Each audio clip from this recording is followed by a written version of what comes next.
What's up everybody, welcome back to the channel. Today we're going through and answering some of the questions that we've got down in the comment section. So if you haven't already, be sure to go and subscribe to the channel. Maybe drop a comment down below and you could potentially be in one of these videos. We got a comment here from Adam and it says this. So I want to be a general contractor. Currently I'm a senior in high school and have only a little bit of experience in construction. If I start working when I'm 18, when would be a good age to go? Oh my gosh. Apparently I can't speak.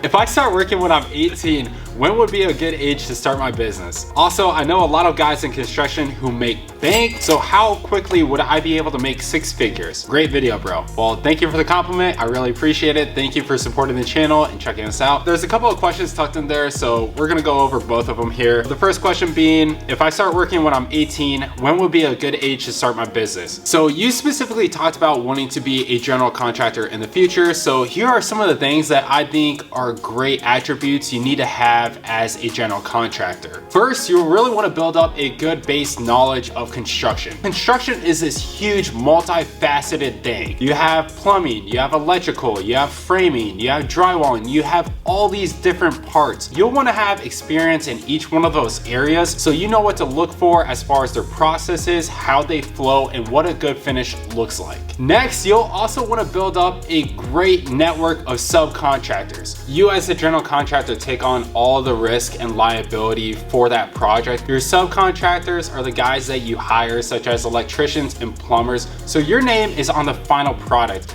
and they help support that. So you want to make sure that they actually do good work for you, that they follow all the right processes and give you a good product at the end. Because if it's bad, the customer is going to be upset with you. And if it's great, then they're going to be happy with you as well as your subcontractors. So you want to make sure that you have a great network of people that you trust and that you can hire for the jobs that you do. Another key skill to have when being a general contractor is your ability to manage projects. So you're going to be coordinating a whole bunch of different projects. You want to be able to move projects as efficient as possible. So you need to be able to learn project management skills. And to go along with project management is also being a good leader. With coordinating all those projects and the people lined up for those projects, you have to be able to lead well. John Maxwell once said that leadership is influence, nothing more, nothing less. So work on your leadership skills. And last but not least, but probably one of the most important parts of being a general contractor is having great communication skills. You're constantly going to be working with customers from the beginning of the project all the way through. So this means going and meeting them for the first time, walking through, seeing what they want as far as the scope of work for their project, then guiding them through the material selections, and then through the execution of the project. And with that, take notes. I've always been a great communicator, I thought. One of the problems I had with communication is I would get on a project,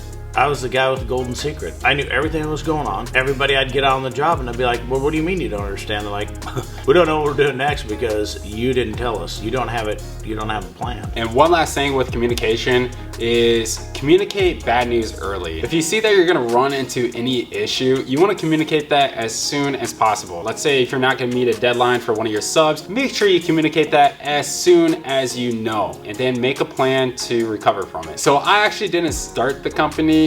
I'm employed by this guy right here, my old man. So I don't have all the details on what it takes to grow the company. What did you do before you got into general contracting? Because we've just been doing this for about the last 6 to 7 years. Yeah. When I retired out of the Navy in 2015, the one question that his mother asked me was, so what are you gonna do now? And I go, well, you know, I think I'm just gonna swing a hammer part-time and hang out. You know, I got a retirement coming in. Yeah. I'm good. And you know, you just wake up one day and you find out that ain't enough. And so I started taking on projects and they kept growing and growing. So what were some of the growing pains that you had when you first started out? There's still pains. Yeah. You know, I'll tell you the biggest growing pain I had was, and don't make this mistake, don't think you can do it all on your own. I was doing the accounting, big mistake. Hire yourself a bookkeeper, hire yourself an accountant. I was running the estimates and then trying to manage the projects on my own too, and taking on too much at once. You gotta have a team. When I pretty much almost begged Zach to come out here. I knew he wanted to come back to the Pacific Northwest, and so I said, come on in. You already know estimating for what you're doing in your engineering position. I have our daughter that does the books for me. Fantastic. She's awesome. Awesome. Does the books, the payroll, and she will look at me when I'm doing something that is going to cost me money, and she'll set me straight. And one thing that's really important too, especially within like general contracting and any service that you're going to provide, is that these are your friends, these are your neighbors, these are people in your community that you are working with, that you are doing work for. They're not just a customer. So treat them as such. Treat them as you would treat your neighbor. Treat them as you would treat your family, and you'll find yourself with a lot of success. And so the second question that you had here is also, I know a lot of guys in construction who make bank. So how quickly would I be able to make 6 figures? There's definitely a lot of opportunity to make pretty good money within construction. It's a huge industry with billions of dollars going into it. I know many people who do and who make over $100,000 a year, but with that comes a lot of overtime. So people that are working like 80 to 100 hours a week. There's nothing wrong with that, and I'm not discouraging that whatsoever, but you have to think about lifestyle a little bit as well. And if we're talking about you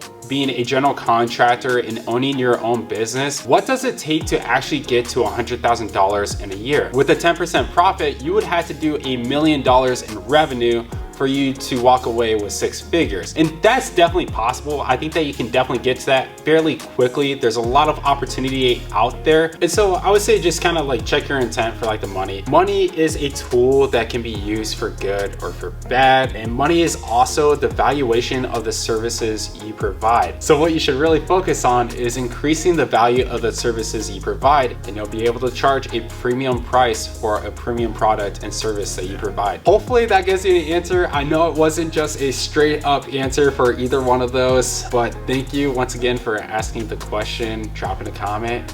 We really appreciate it. If anybody's watching this and you have it, be sure to subscribe to the channel, give it a thumbs up, and I'll see you on the next one.